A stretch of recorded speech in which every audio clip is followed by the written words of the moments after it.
We are live. Good morning.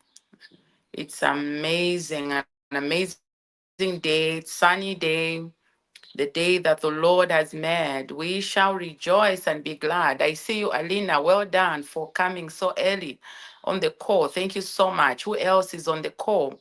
Good morning, everybody. Good morning, my team. You are always faithful. Rev Water, every Monday he's on, just releasing fire and spitting all the rantings and all. Tuesday we have mindset change. If you want your mind to be transformed, you want your mind to just get focused in the conclusion of the year, please tune in on Tuesdays when Dr. Sunshine takes on the day faithfully so, for so many years. And we have Wednesday that is still open for marketing for those who may want to market, their brands and all. It's an amazing opportunity for you. Betty, good morning. And Thursday, it's yours truly. Every Thursday, I show up. Sometimes I give an opportunity to my mentees. And so if you would love to be featured on Thursday, you are my mentee, please just do get in touch. And Fridays, we do health conversations. And so Monday to Friday, we are power packed. And so today is prosperity for your soul. An amazing, amazing program. Martha, good morning. Good to have all of you here. I really, really appreciate your showing up. Harriet, it's just so amazing to see, my team, coming on to cheer me on and to just celebrate. Taziona, good morning. Watching all the way from Mazabuga. Mazabuga. Thank you so much for showing up. Rapson, good to see you here. Thank you. And all of you who have just showed up, and maybe I didn't just read your name, Sylvia Lukundo. Uh, um, Thank you so much. All of you are so, so welcome. So today, I would like to kind of respond, Ellen, hi, to respond to a post that I made 3 days ago. It had to do with the issue of divorce. Okay, I'm going to address the issue of the bedroom. I've authored the book, Boardroom to Bedroom. And if you haven't laid your hands on that book, I would like to encourage you to get that copy and read. Don't just pack it, read to understand the principles that I've laid down there out of so much research that has gone in it. So today, just get ready, fasten your seatbelts because I'll be stepping on your toes, when it comes to the issue of marriage, divorce, remarriage, and so many things that could be going on in your life. And so I'm just going to be as open as possible. As we are concluding the year, I would like you to just pay attention to the other department, which is the bedroom. And in this regard, the bedroom has to do with the family front.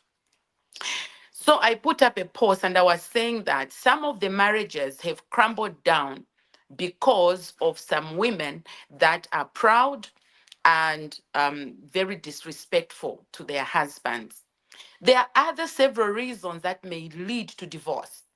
But in this particular conversation, I just isolated one cause. There are several causes, 20, 30 causes that may lead to divorce. But what shocks me is that when you call out one cause, people arise to defend because they feel that is not what led to their divorce. My point is there are different causes that lead to divorce. And therefore, if you do not fall in one category of the cause, that's okay because your own cause could be totally different. But I think what concerns me is the reactions, the way people catch feelings when you are dealing with this particular thing. Let me address it from the start.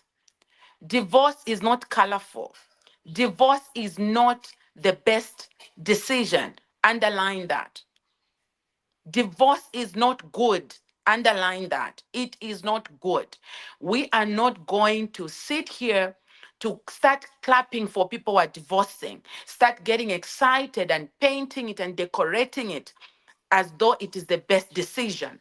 It is not the best decision. And I'm going to highlight some things. Because I know most of you like running to, oh, what if he's abusive, and what if he kills me, and oh, those are special cases. So we are all not going to run to death. We are all not going to use the reason why you divorced because you were scared of dying, because that is not really the reason. It is just one of the reasons that someone may end up divorcing, because there's the issue of threat to life. And that is totally different, well packaged in a particular corner. But all in all, listen to me, we will stand for what is truth. And the truth is, divorce is wrong, period. Now, let me come back. Let me highlight why I'm saying so. First and foremost, it is important for us to interrogate the start of marriage. How did you start that marriage? What was going on? That is why I emphasize to the people who are not yet married that it is important for you to do spiritual mapping. You cannot just fall in love and donate your heart to somebody you hardly know. You haven't investigated who they are. You haven't investigated if there is spirit of divorce in their family, spirit of premature death in your family. You are just falling in love with the shoulders. You are falling in love with hips. You are falling in love with the color skin, and so on and so forth. It is imperative. If you're a single person listening to me right now, I would like you to know something. Before you say I do investigations. Please do investigations. Do not fall in love with the height of the person, how they speak, and so on and so forth. It is important for you to know what is really going on around their lives. That is going to help us. The moment you now get into marriage, yes, I know that sometimes somebody can pretend. But then, if you are prayerful into it, the pretense will come to an end. Unless you tell me the power of God cannot reveal and expose sin. The whole issue is you fall in love and you numb your mind. You get your mind not to be sensitive. There is no emotional intelligence in it. There is no interrogation. There is no probing. There's just falling in love. Just because you've loved their car, you've loved how they pray when they are chanting in church, and you totally forget certain things that are very important. I am coming hard on you. You cannot just afford to, want to fall in love with this one. You want to propose this other one. You want to settle with this one. You cannot. Marriage is such an amazing institution that has been embarrassed, that has no respect in it anymore, because we have made it so cheap that somebody can just go in and walk out just because, oh, somebody tried to poke your head, or somebody disagreed with you, and therefore because somebody disagreed with you, the door is the way. No, my friend, there is more to this than what is going on, and I will raise my voice to say no to divorce, putting in mind and really having in mind that there are certain special cases that really it is important for the two people to part. And I'll address those things. What should lead, an individual to actually exit and call it off in marriage? Some of the reasons are very flimsy, and some of them are just as a result of peer pressure. Some of them it's just because it's trending on social media that you can easily walk out. And then when they walk out, okay, when they walk out, they paint a wrong picture. What you see on social media, somebody saying, I found myself. Oh, I've taken myself for holiday, and they are sipping wine, and they are sipping, strawberry daiquiri. Oh, this is what it means when you've divorced. And there are all these pictures of somebody who's a wife and how they are looking, and somebody who has divorced and how they are looking. My friend, all those things are fake. Follow them. Some of them, they are crying. Some of them are empty. Some of them have become side chicks. Something that made them to walk out of the marriage was the issue of infidelity. Their spouse was into infidelity. But then they divorce. You know what they go and do? They become side chicks. The very thing that made them to get angry to walk out of the house is the very thing they start doing. Listen to me. I sit on the other side of the table. The things I get to hear, the loneliness, and some things that some of the so called happy divorcees are going through. My friend, do not admire what you haven't seen. A lot of people are living a fake life. They are living a fake life. Do not admire what you are seeing on social media. It is not as easy as it is just said. It is not as easy as it is done. So behave yourself when you have decided to commit to a person. And today I'm really talking to ladies. So don't come here and say, how about the men? Why is it that when a session is for a woman wants to react? Like, why can't you teach men? Why can't there are also sessions for men, heaven's sake. In my book, I've addressed men, have addressed women. But this whole thing of, stronghold, that the moment we bring a teaching, you want to argue it out. You want to think, oh, why is it that you have to just tell a woman? Why can't you tell a man? We've got time to tell men. But my friend, you are the one who will suffer more the stigma. You are the one who will have that, low self-esteem. That has been the case. Most of the women who have undergone divorce, if they don't work on themselves to really find, maybe if they want to get married, a steady man who can marry them, they end up into very wrong stuff. So they'll be spending hours in the gym to shape up so they can attract some little young man. I have divorced women now, as I speak to you, who are dating young men 10 years younger. 10 years younger. They give them the ATM card, they give them the car, and they find themselves, those boys in the gym, just to sex them. Tell me what is pride there. Tell me what is worthwhile admiring there. If they don't do that, then they have this arrangement of just having sex, an arrangement of just somebody coming to their house. They don't want to commit because men are black. I'm not going to commit to any man. So, but then I will be in a relationship. Why are you in a relationship?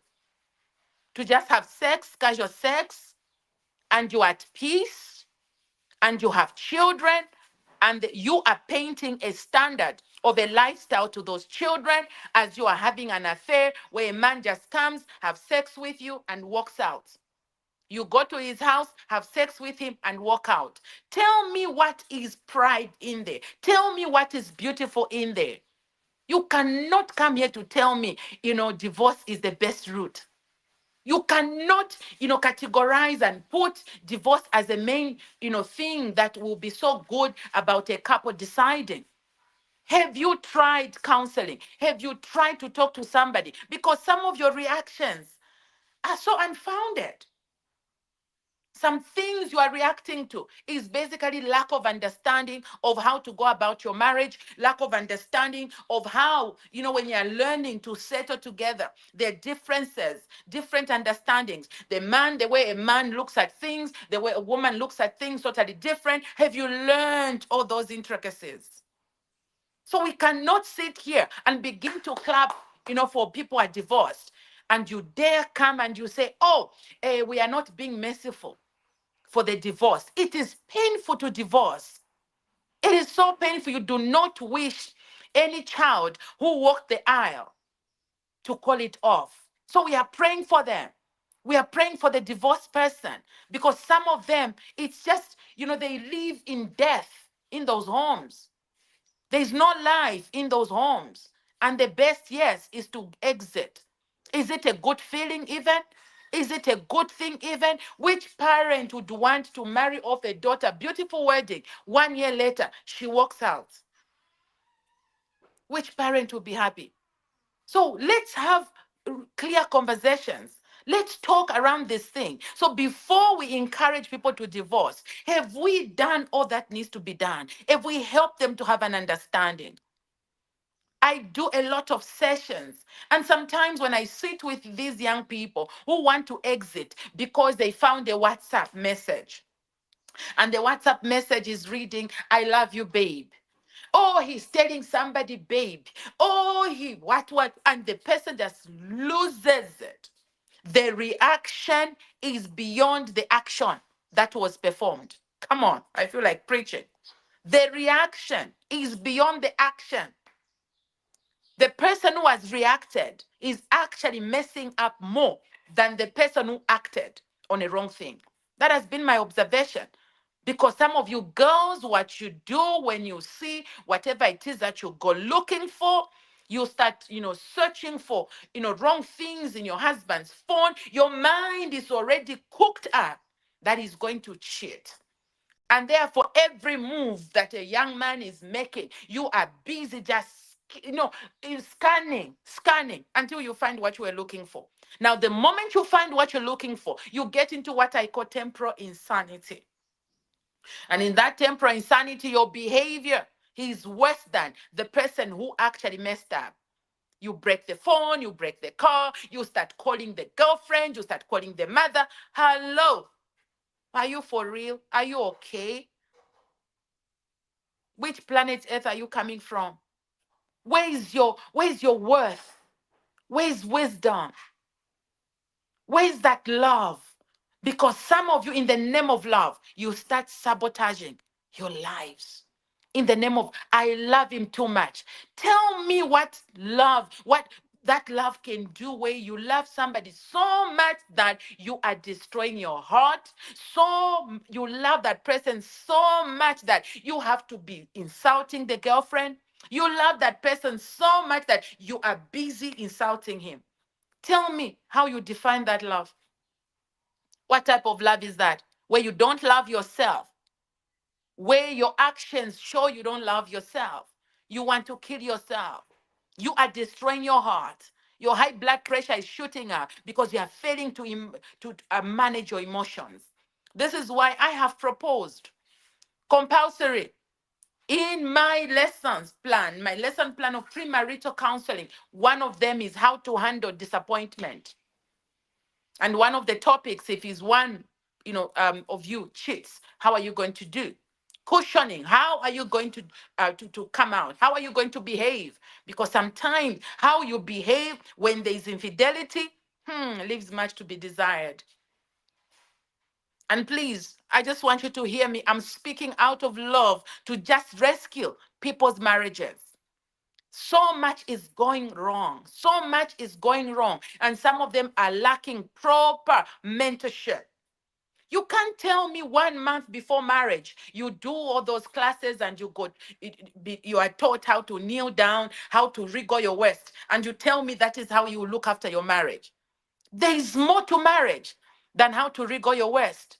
There is more to marriage than pretending to kneel down when you are giving him food during Chilangamlilo. There is more to marriage. But then, is there post? Is there consistency? Do you want to be assisted? Do you want help? Girlfriend, let me tell you something. Don't see what is going on out there in the marketplace, and you see what is happening on social media. And as they are painting how they are being shaped up now that they've divorced, now they have gone to the gym, now they are making it as they are driving their cars. My friend, that pride does not actually cover the need for love. Hustling does not cover the need for love. You can hustle all you like. You can work so hard as you knock off getting into the home. My friend, reality sets in. There is no man. There's a reason why God said he created male and female. We are not going to change the equation of God. Yes, now, marriage has failed. Different reasons. There are several things. Some of you, you're going to marriage for wrong reasons. You're going married because you think the biological clock is ticking. So you settle for anything that is in the trousers. Anything, you have to settle for it. You don't even interrogate yourself. Some of you, you overlove. You don't leave any emotion in you to be, like clear about the decision you are making. Some of you, you go into a man's life as a carcass, already dead. You are the one who is fond of this guy. You are the one who, who wants him. He doesn't need you. The need for a man, listen to me, was under a curse. Read Genesis 3, verse 16. When God was now pronouncing a curse over a woman, there were three things that he mentioned under a curse. The first one is excruciating pain during childbirth. You can still pray through that. I can tell you a testimony. You can pray through it to go through painless labor. I've gone through it. The second thing, he shall rule over you. It was a curse. That was not the original plan of God. I always ask, so who was ruling before this? If the scripture now under a curse says, he shall now rule over you, he shall now rule over you. Before then, what was going on? The third one is what has made you crazy, the needing. You shall need a man, you shall desire a man. It was not the original plan of God. So, my friend, get back to the original plan of God. The original plan of God is not for you to be craving, craving for a man. Where your emotions are so drowned into him, drowned into. Some of you, you do that even before a man says, I want to marry you. You drown into his space. You drown into his WhatsApp, irritatingly so, showing that you are ready, showing that you are mad in love. My friend, if you cannot even contain your emotions, you think those butterflies are what will keep marriage. No. That crazy love you're feeling, whatever you call it, is just infatuation. That is not what will keep marriage. So now, yes, they are cases that may lead to divorce. And those cases may be life threatening. He's abusive emotionally, he's abusive physically. I can go in, but this is not a marriage session, so I cannot really get into specifics. I just want you to know that, yes, there are some special reasons that may lead to divorce. And the best decision may be that divorce is the best at that point. But it doesn't normalize divorce. It does not make divorce now to be normal. You who is divorced must arise to talk to your children. Tell them this is not correct. This is not the best way. Even if it has happened, this is not the best way to do things. Don't normalize it. The fact that it happened on you, do not decorate it with a Christmas tree. It is not right. Children get to suffer. You yourself, the other person, there's so much that is in there. But yes, now divorce has happened. Okay. It is important for you to heal before you actually begin to donate your heart again. Learn the lessons. Become a mentor for others. Begin to tell them reality and the truth. And as you are now settling and being able to somehow try and love, please know if you have divorced, listen to me, and you have children, or the other spouse has have children, let it register in your mind. Those are not your spouse's children. Let it register. Let it stick. If it doesn't have children, or you've never been married before, but you have a child, you have two children, let it settle in your mind. Those are your children with whoever ran away from you. And therefore, get the person to grow, to love your kids. All these things, I come like a package. I come as a package. Yes, you are coming as a package. But first and foremost, you need to single yourself out to learn to love this person and let the person love you, minus these people you've come with first. Let you two first learn each other, get to know each other. By the time these other people are coming into the equation, the person must make a decision to start growing in love. Do not junk it on them. That is why most of the single women cannot get married, because you have this entitlement that he must love me and he must love my children. Ha! Are they his children? For heaven's sake, if he even loves them, praise God. That is what it should be. He should love them, but he should not make it as a mandatory thing. And by the way, as you sit there, cute, getting on with I am a package, I'm a package. Your children soon will be 18, 20, will be falling in love and will leave you as a miserable old woman. These are facts that I'm telling you. You'll be so angry. After I denied myself to love because of you, my children, they will go and leave you, and you'll be an angry old woman in the name of I come as a package. So you need to count the cost as you are jumping out of that marriage. Count the cost. It is not as easy out there. It is not as easy. And you are divorced. Please open your mouth and open up. Tell the people the truth. Stop camouflaging as though it's the best thing. Stop camouflaging. It's not easy for somebody to love your children. It is not easy. For someone to pay the school fees is not easy. But if they do it, praise God. Count it as a blessing. Count it twice. It is not his responsibility to take your children to school. It is not his responsibility to pay school fees. It is not his responsibility to buy food for them. It is not. It's good to know these things. When he does, when he even does, praise God. And there are men out there who want to love you and love your children. There are men out there who want to take care of your children. But all I'm saying is in your mind, do not walk in with that entitlement, with your head lifted and say, he must, he must. That is what now starts distractions. Because sometimes it comes in with so much ungratefulness because you do not, in the first place, consider it as a privilege. So you are not actually so grateful. And I'm not saying roll on the ground to say thank you. All I'm saying is be intentional to appreciate the person. I don't know if I still have an audience or people have run away. But here is my issue as I'm concluding, 3 minutes to go. Yes, on statistics with research, pride, disrespect is causing a lot of divorce. Thank you for many positions we have as women and for where we are killing it in the marketplace. Well done.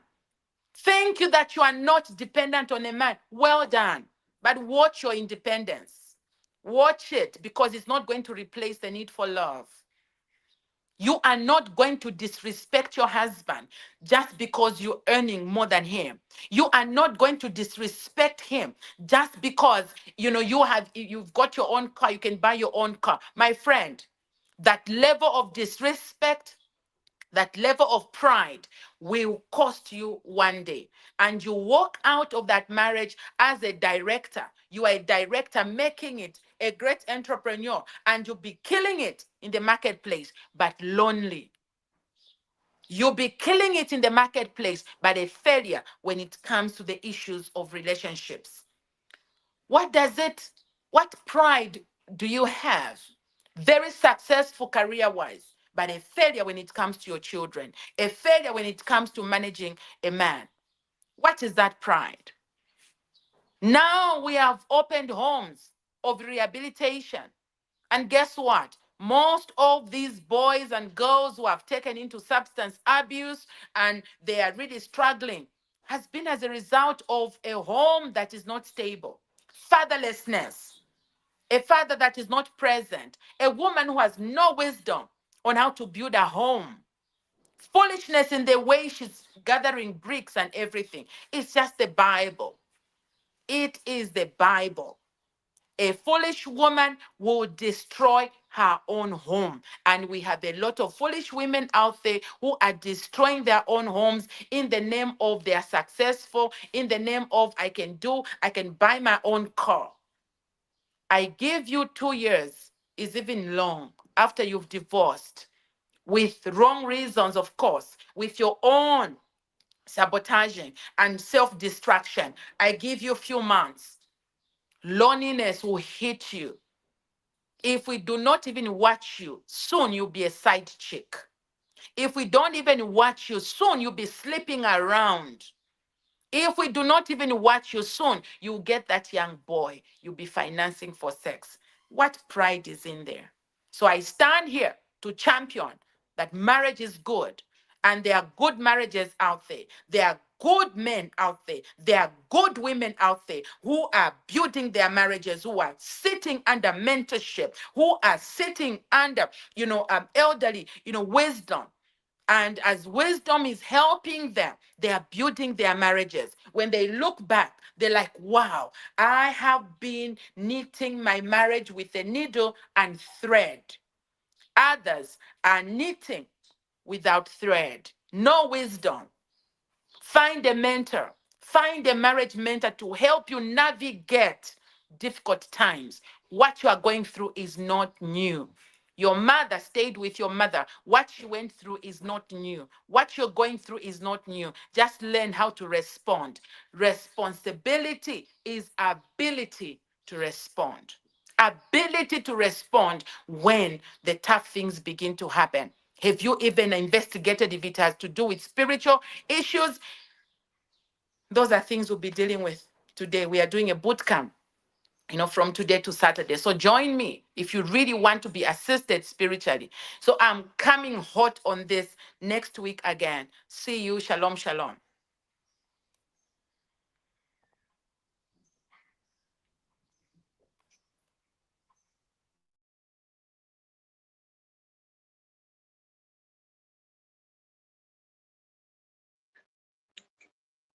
The stream is still on.